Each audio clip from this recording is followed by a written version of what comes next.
اب سوچیں کہ اس کام سے میرے مدنی کریم علیہ الصلوۃ والسلام کو کتنی تکلیف ہوئی ہوگی، جن کو میرے آقا کندھوں پہ بٹھاتے ہیں، نماز پڑھتے ہیں تو کمر پہ چڑھ جاتے ہیں، منع نہیں کرتے۔ جب کبھی دونوں شہزادوں میں کوئی روتا تھا تو نبی پاک علیہ السلام فرماتے تھے فاطمہ ان کو رونے نہ دیا کرو، جب یہ روتے ہیں نا تو میرے دل کو تکلیف ہوتی ہے۔ اور جمعے کا خطبہ دیتے ہوئے دونوں شہزادے آ رہے تھے، مسجد کا فرش ناہموار تھا تو دونوں گر گئے۔ نبی علیہ السلام نے خطبہ چھوڑ کر ان کو اٹھا کے سینے لگا لیا، فرمایا کہ اللہ نے سچ فرمایا کہ انما اموالکم و اولادکم فتنہ، تمہارے مال تمہاری اولاد تمہارے لیے آزمائش ہے۔ فرمایا دونوں شہزادے آ رہے تھے، گر گئے تو میں نے اسی وقت خطبہ دینا ختم کر دیا، مجھ سے آگے دیا نہیں گیا، پہلے ان کو اٹھایا پھر میں نے خطبہ آگے شروع کیا۔ اب سوچو جو مسجد میں گرے تو میرے آقا کو یہ برداشت نہیں کہ آگے خطبہ پڑھ سکیں، تو جب میدان کربلا میں شہید ہو کے گرے تھے اس وقت میرے نبی کی حالت کیا ہو۔ اسی لیے ہم کہتے ہیں کہ یزید جو ہے یہ لعنتی ہے۔ اسی لیے بعض علماء نے کفر کا فتویٰ دیا ہے، بعض نے خاموشی اختیار کی ہے، بعض نے اس کو لعنتی کہا ہے، اور لعنتی کہنا تو بنتا ہے نا کم از کم۔ ان الذین یؤذون اللہ ورسولہ لعنہم اللہ فی الدنیا والآخرہ، اللہ فرماتا ہے جو اللہ رسول کو تکلیف دے اس کے لیے دنیا میں بھی لعنت ہے اور آخرت میں بھی لعنت۔ تو کیا ابھی بھی یہ لعنت کا حقدار نہیں بنتا؟ اور پھر میرے مدنی کریم صلی اللہ تعالی علیہ وسلم نے یہ بات بیان کی اور اسی طریق کو خواب دیکھا تھا، اور ادھر جب شہداء کو شہید کر دیا گیا 10 محرم رات ہو گئی تھی، رات وہیں گزاری اپنے اپنے خیموں میں۔ جب دن چڑھا تو انہوں نے تمام اہل بیت اطہار کے جو شہزادے تھے ان کے سر اتار لیے، نیزے پہ چڑھا لیے، اور فتح کے جشن مناتے ہوئے وہ کوفہ کی طرف چلے گئے اور ان کو بے گور و کفن چھوڑ گئے۔ حضرت سیدہ زینب رضی اللہ تعالیٰ عنہ کو بھی قیدی کر لیا اور باقیوں کو بھی قیدی بنا لیا اور لے گئے۔ اب ان کو دفن نہیں کیا، جو ان کے قتل ہوئے تھے ان کو تو دفن کر گئے، لیکن ان کو دفن نہیں کیا، ان کو ویسے ہی چھوڑ کے چلے گئے۔ لیکن وہاں دریائے فرات کے کنارے پر ایک قبیلہ تھا، اصلی قبیلہ غادریہ بستی تھی، بنو اسد ایک قبیلہ تھا۔ تو ان لوگوں نے ان کے جانے کے بعد ان تمام کو دفن کیا بڑے احترام کے ساتھ۔ اب یہ چلے گئے، کوفہ پہنچ گئے۔ جب کوفہ پہنچے تو رات ہو چکی تھی، تو انہوں نے سوچا کہ اب ہم اپنے اپنے گھروں میں آرام کرتے ہیں، جب دن ہوگا نا پھر گورنر ہاؤس میں جائیں گے، عبید اللہ ابن زیاد کے سامنے جائیں گے۔ تو حضرت امام حسین رضی اللہ تعالیٰ عنہ کا جو سر انور تھا نا وہ خولی بن یزید کے پاس تھا، خولی کے پاس۔ تو وہ اپنے گھر لے گیا، گھر لے جا کر ایک جگہ رکھ کر اوپر برتن رکھ دیا۔ تو گھر والی کہنے لگی یہ کیا ہے؟ کہنے لگا یہ بہت بڑا خزانہ ہے، اس کے بدلے ہمیں اتنا خزانہ ملے گا، اتنا انعام ملے گا کہ ساری زندگی بیٹھ کر کھائیں گے، ہم سے ختم نہیں ہوگا۔ وہ کہنے لگی بتا تو صحیح کیا ہے؟ کہنے لگا یہ حسین ابن علی کا سر ہے۔ وہ بڑی حیران ہوئی اور پریشان ہوئی، کہنے لگی ہے ظالم لوگ تو گھروں میں کوئی چیز لے کر آتے ہیں، فروٹ لے کر آتے ہیں، کوئی اور چیز لے کر آتے ہیں، اور تو لے کر آیا تو فاطمہ کے لال کا سر لے کر آیا. اب تو اس قابل نہیں ہے کہ میں تیرے ساتھ رہ سکوں. میرے بھائی حضرت نبی پاک علیہ الصلوۃ والسلام کے شہزادے امام حسین رضی اللہ تعالیٰ عنہ کا سر انور جس نے برتن کے نیچے رکھا ہوا تھا، آدھی رات کو اس کی بیوی جس کا نام نوار تھا، نوار اٹھ کے باہر آئی تو دیکھا سر انور سے نور کی شعائیں نکل کر آسمانوں کی طرف جا رہی تھی. کہنے لگی ہے ظالم دیکھ، اور چھوٹے چھوٹے پرندے اس نور کی روشنی میں کھیل رہے تھے. تو اس نے اسی وقت ہی اگلے دن ہی اپنی جان چھڑا لی. اس نے کہا میں تو تیرے ساتھ نہیں رہ سکتا. اب دن چڑھا. جب دن چڑھا تو سارے لوگ عبید اللہ ابن زیاد کے پاس پہنچ گئے. عبید اللہ ابن زیاد کے سامنے جب تھال میں رکھ کر سر حسین رکھا گیا اس کے میز پر، اس کے ہاتھ میں ایک چھڑی تھی جو گورنر کے پاس ہوتی ہے. وہ سیدنا امام حسین رضی اللہ تعالیٰ عنہ کے دانتوں پر لگا رہا تھا. کہنے لگا حسین تو کتنا حسین تھا، لیکن ہماری بات نہیں نہ مانی تو تجھے یہ دن دیکھنا پڑا. جب اس نے دانتوں مبارکوں کو، ہونٹوں مبارکوں کو چھڑی لگائی تو اس وقت اسی جگہ نبی پاک علیہ السلام کے ایک صحابی حضرت سیدنا زید ابن ارقم رضی اللہ تعالیٰ عنہ موجود تھے. اٹھ کے کھڑے ہو گئے، فرمانے لگے او ابن مرجانہ. یہ مرجانہ عبید اللہ ابن زیاد کی ماں کا نام تھا. عرب والوں میں یہ رواج تھا جب کسی پر غصہ آتا تو اس کی ماں کا نام لیتے. فرمایا او ابن مرجانہ، فرمایا تجھے پتہ نہیں جس جگہ پہ تو چھڑی لگا رہا ہے اس چھڑی کو پیچھے کر. وہ جس جگہ پہ تو چھڑی لگا رہا ہے اسی جگہ پہ میں نبی پاک علیہ الصلوۃ والسلام کو بوسے لیتے ہوئے دیکھا. تو چھڑی لگاتا ہے. حضرت انس رضی اللہ تعالیٰ عنہ فرماتے ہیں اب یہ بات کہ سر انور عبید اللہ ابن زیاد کے سامنے لایا گیا کہ نہیں لایا گیا، یہ بات اتنی پکی ہے، البدایہ پر نہایہ میں تو ہے ہی. یہ بات تو حضرت انس بن مالک رضی اللہ تعالیٰ عنہ روایت کرتے ہیں. حدیث صحیح بخاری شریف جلد 1 صفحہ 520 پر بھی یہ بات موجود ہے کہ سر حسین کو عبید اللہ ابن زیاد کے سامنے رکھا گیا تھا. یہ بات تو بخاری شریف میں بھی ہے. اب یہ الگ بات ہے وہاں حضرت زید بن ارقم والی بات بخاری میں نہیں ہے. یہ البدایہ والنہایہ میں جلد 8 صفحہ 190 پر ہے. حضرت زید بن ارقم رضی اللہ تعالیٰ عنہ نے فرمایا او ظالم اپنا چھڑی پیچھے کر، تجھے پتہ نہیں جہاں تو لکڑی لگا رہا ہے اس جگہ پر میں نے نبی پاک علیہ الصلوۃ والسلام کو بوسے دیتے ہوئے دیکھا.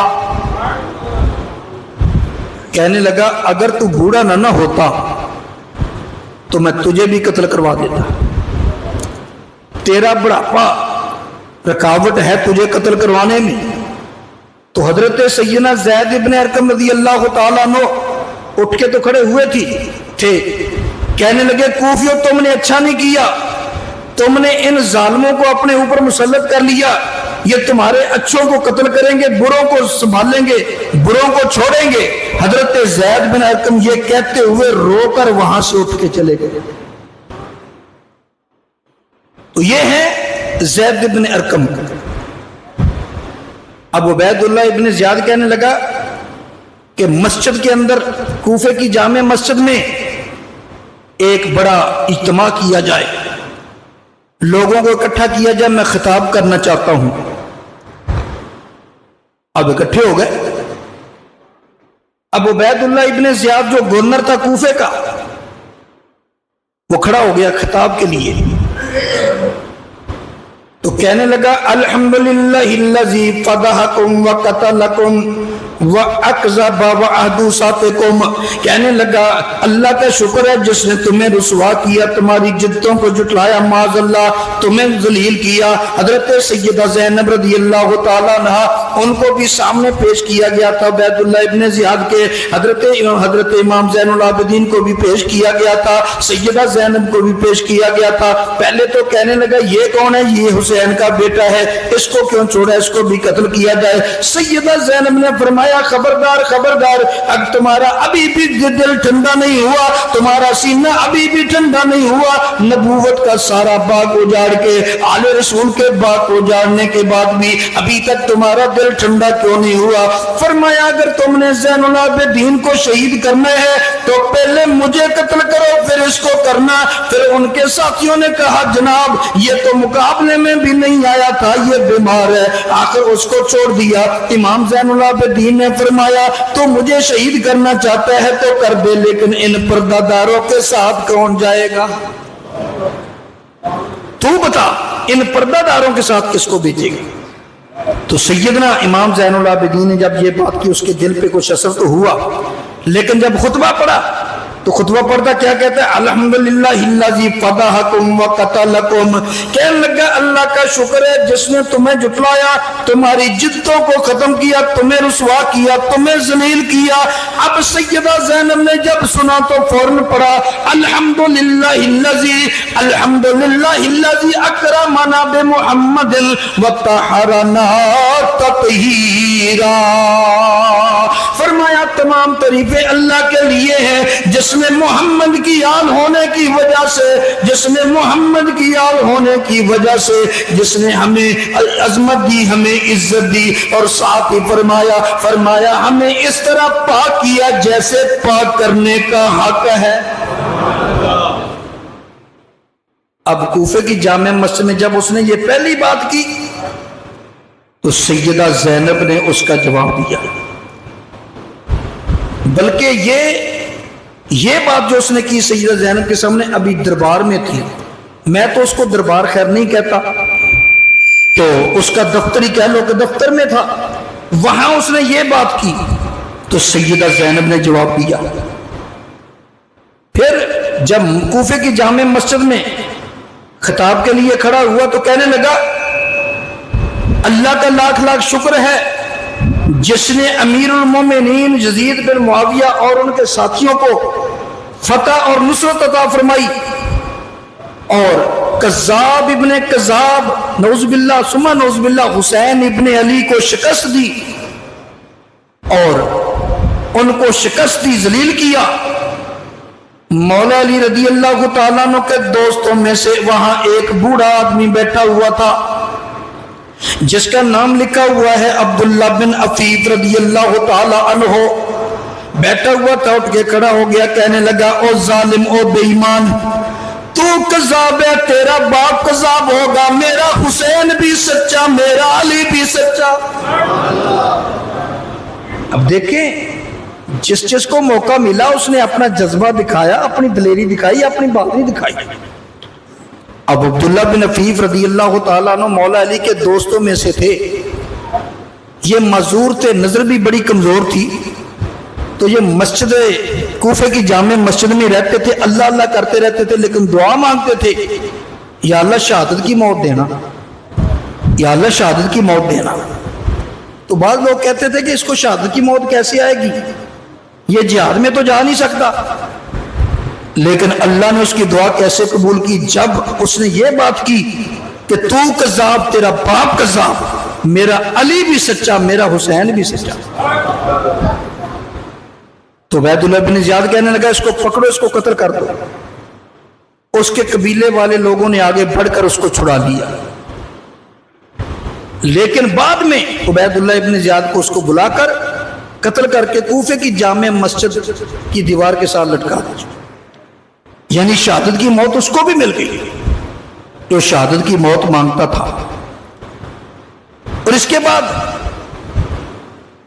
عبید اللہ ابن زیاد نے کہا ان کو ذرا چکر لگواؤ کوفے میں، کوفے کی گلیوں بازاروں میں چکر لگاؤ، اس لیے لگواؤ جہاں چوک آ جائے وہاں کھڑے ہو جاؤ, وہاں لوگوں کو تعارف کرواؤ, لوگوں جو نبی کی یال ہے, دیکھو جس کا ہم کلمہ پڑھتے ہیں اس کی یال ہے, انہوں نے یزید کی بیعت نہیں کی, یزید کے ساتھ بغاوت کر دی, ہم نے ان کو معاف نہیں کیا, کوئی اور کرے گا تو ہم اس کو کیسے چھوڑ سکتے ہیں. یہ گلی گلی جہاں چوک آتا وہیں پر اس قافلے کو کھڑا کر دیا جاتا اور یہ کام کیا جاتا. گھما پھرا کر اب عبید اللہ ابن زیاد کہنے لگا اب اس قافلے کو دمشق لے جاؤ یزید کے پاس. اب یزید کے پاس اس قافلے کو لے جایا جا رہا تھا. دمشق کے راستے میں ایک عیسائیوں کا گرجا تھا. اس گرجے میں ایک عیسائی پادری بڑا عالم تھا, آسمانی کتابوں کا عالم تھا, وہ رہتا تھا. شام ہو گئی, اس نے دیکھا سامنے سے ایک قافلہ آ رہا ہے اور نیزوں کے اوپر کچھ سر انہوں نے اٹھائے ہوئے ہیں. تو انہوں نے وہیں رکنا تھا کیونکہ رات ہو گئی تھی. آرام کرنے کے لیے وہاں گرجے کے پاس انہوں نے رکنا تھا کیونکہ وہاں پانی بھی مل جانا تھا, کھانے پینے کی چیزیں بھی ملتی تھی. تو وہاں رکے. باہر نکل کے پوچھنے لگا یہ کون ہے, یہ سر کن کے ہیں. کہنے لگے تم نے ہمارے نبی کا نام تو سنا ہوگا. عیسائی کہنے لگا تمہارے نبی کا نام کس نے نہیں سنا, تمہارے نبی کو کون نہیں جانتا. اسی لیے تو اللہ کے نبی نے فرمایا, صحیح بخاری کی حدیث ہے, فرمایا کوئی نبی کسی بستی کی طرف نبی بن کے آیا, کوئی کسی علاقے کی طرف نبی بن کے آیا, کوئی کسی زمانے کے لیے نبی بن کے آیا, لیکن میں کسی ایک بستی کا نبی نہیں, ایک علاقے کا نبی نہیں, ایک قوم کا نبی نہیں, ایک علاقے اور زمانے کا نبی نہیں, بلکہ ارسلت الی الخلق کافہ, میں تو سب کے لیے رسول بن کے آیا ہوں. اور میرے مدنی کریم علیہ الصلوۃ والسلام نے فرمایا مجھے دنیا کی ہر چیز پہچانتی ہے کہ میں اللہ کا نبی ہوں, سوائے سرکش جنوں کے اور سرکش انسانوں کے. مجھے ہر کوئی جانتا ہے کہ میں اللہ کا سچا رسول ہوں. تو کہنے لگا تمہارے نبی کو کون نہیں جانتا. اس کو پتا تھا کہ میرے نبی نے حاتم طائی کی بیٹی کے ساتھ کیا سلوک کیا تھا. حاتم طائی کی بیٹی کلمہ نہیں پڑھا تھا, لیکن میرے نبی کی بارگاہ میں قیدی ہو کر آئی, اس کا سر ننگا تھا, میرے نبی نے سر ڈھانپ دیا, فرمایا بیٹیاں سب کی برابر ہوتی ہیں, بیٹیاں سب کی ہوتی ہیں, تو سر ڈھانپ دیا. ساری باتیں اس کے ذہن میں تھی. کہنے لگا ان کا جرم کیا ہے. وہ عیسائی پادری کہنے لگا ان کا جرم کیا ہے. کہنے لگے جی انہوں نے یزید کی بیعت نہیں کی. اس نے کہا چلو یزید کی بیعت نہیں کی, اختلاف کیا کسی وجہ سے, تو کیا ان کی سزا یہ تھی جو تم نے دی ہے.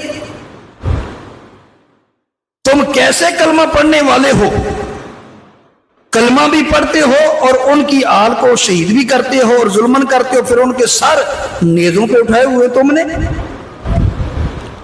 خیر وہ رک گئے, وہاں رات گزارنی تھی. وہ کہنے لگا میں نے تم سے ایک بات کرنی تھی. کہنے لگے بتاؤ. کہنے لگا رات کو تم نے ٹھہرنی ہے, یہ تمہارے نبی کی شہزادیاں ہیں, پردے دار اور آل رسول کے خاندان کے لوگ ہیں. آج رات یہ میرے حوالے کر دو, میں ان کی خدمت کر دوں, اور سر حسین بھی آج کی رات مجھے دے دو. پہلے تو انہوں نے انکار کیا. اس نے کہا میرے پاس 10,000 درم ہے, اگر تم مجھے دے دو نا, وہ 10,000 درم تمہیں دے دوں گے. انہوں نے سوچا آگے جا کے تو نام پتہ نہیں کیا ملے گا, تو یہ جو مر رہے ہیں یہ کیوں چھوڑے. وہ 10,000 درم انہوں نے گن کر ایک توڑے میں ڈالے, گن کے پورے کیے. اب سر حسین بھی ان کے حوالے کر دیا اس پادری کے, اور بیویاں بھی اس کے حوالے کر دی. اس نے بیویوں کے لیے ایک صاف کمرہ تیار کروایا, آرام دہ, ان کے لیے بہترین بستر لگوائے.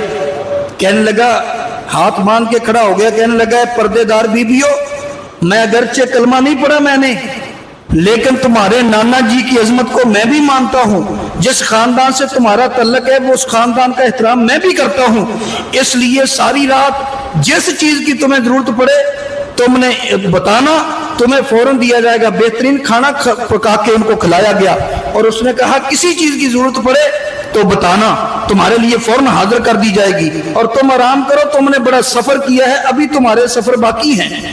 حضرت سیدہ زینب رضی اللہ تعالیٰ عنہ نے بڑی دعائیں دی اس کو، میرے بھائی رات گزاری، جب رات گزاری تو اس نے سر حسین کو اپنے کمرے میں لے جا کر اچھی طرح صاف کیا، اچھی طرح گرد و غبار صاف کی، خون صاف کیا، خوشبو لگا کے اونچی جگہ پہ رکھ دیا۔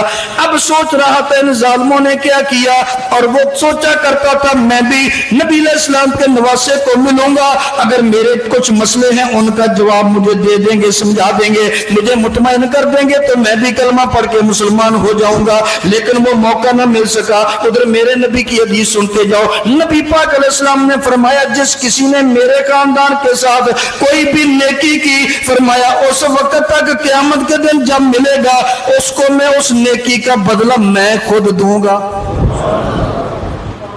فرمایا میں خود دوں گا۔ جس نے میری آل کے کسی فرد کے ساتھ کوئی نیکی کی، اگر اس نے بدلہ نہ دیا تو میں مصطفیٰ جب اس سے ملاقات کروں گا نا سب سے پہلے اس کا بدلہ دوں گا۔ لیکن کیا کریں، اس وقت تو دینا تھا، میرے نبی نے تو بدلہ دنیا میں دیے کہ یہ لوگوں کو، کتنے لوگوں کو بدلے دنیا میں دیے، ان میں ایک یہی عیسائی پادری ہے۔ جب سر حسین کو سامنے کھڑا کر کے نا اس کمرے میں لے گئے جہاں بات کرتا تھا، سامنے کھڑا ہو کے ٹکٹکی باندھ کے دیکھ رہا ہے، حضرت امام حسین رضی اللہ تعالیٰ عنہ کے سر انور سے پھر نور کی شعائیں نکلی، آسمانوں کی طرف جانے لگ گئیں۔ کہنے لگا اس کا جسم کہاں ہے، سر یہاں ہے، اور سر انور سے نور کی شعائیں نکلتی ہیں۔ کہنے لگا اشہد اللہ الہ الا اللہ و اشہد ان محمد رسول اللہ۔ کوئی آیا پا کے چلا گیا، کوئی آیا پا کے چلا گیا، کوئی عمر بل بھی نہ پا سکا، کوئی عمر بل بھی نہ پا سکا، میرے مولا تجھ سے گلا نہیں جی، میرے مولا تجھ سے گلا نہیں، یہ تو اپنا اپنا نصیب ہے، میرے مولا تجھ سے گلا نہیں۔ تو میرے نبی نے کیا کرم کیا، اسی وقت کلمہ نصیب ہو گیا اس کو، اور اس نے گرجے کو چھوڑ دیا، مسلمان ہو گیا، اور اگلی زندگی اس نے مسلمان بن کر گزاری۔ اس کی ایک مثال اور دیتا جاؤں ساتھ، السعادۃ الدارین میں علامہ نبہانی نے نقل کیا، السعادۃ الدارین جو کتاب ہے یہ درود پاک کے فضائل میں ہے، علامہ نبہانی بہت بڑے محدث ہیں، انہوں نے بھی نقل کیا، اور اگر آپ اردو پڑھنا چاہیں تو السعادۃ الدارین سے ہی لے کر ہمارے آقا نعمت فقیہ اثر حضور قبلہ مفتی محمد امین صاحب رحمۃ اللہ علیہ، آپ نے آب کوثر میں بھی نقل کیا اسی سعادت الدارین کے حوالے سے۔ بات کیا ہے، چونکہ اس میں درود پاک کی فضیلت تھی، انہوں نے بھی نقل کر دی۔ ایک بزرگ کہتے ہیں کہ میرے گھر میں غربت تھی، بہت، بغداد کا رہنے والا تھا، بہت غربت تھی میرے گھر میں، اتنی غربت تھی کہ صبح کو کھاتے تھے شام کو نہیں ملتا تھا، شام کو کھاتے تھے صبح کو نہیں ملتا تھا، سوچتے تھے کیا کریں، تھوڑی آواز دے دیں، تھوڑی آواز دے دیں، کیا کریں۔ اس نے بالآخر کہتا ہے مجھے بڑی پریشانی، میری اولاد بھی بھوکی، میری بیوی بھی بھوکی، بیوی بھی بھوکی، اولاد بھی بھوکی، کہتے ہیں سارا گھر کا نظام مجھ پر تھا، میں نے کہا آج رات سونا نہیں ہے، عشاء کی نماز پڑھ کے بیٹھ گیا اور ساری رات درود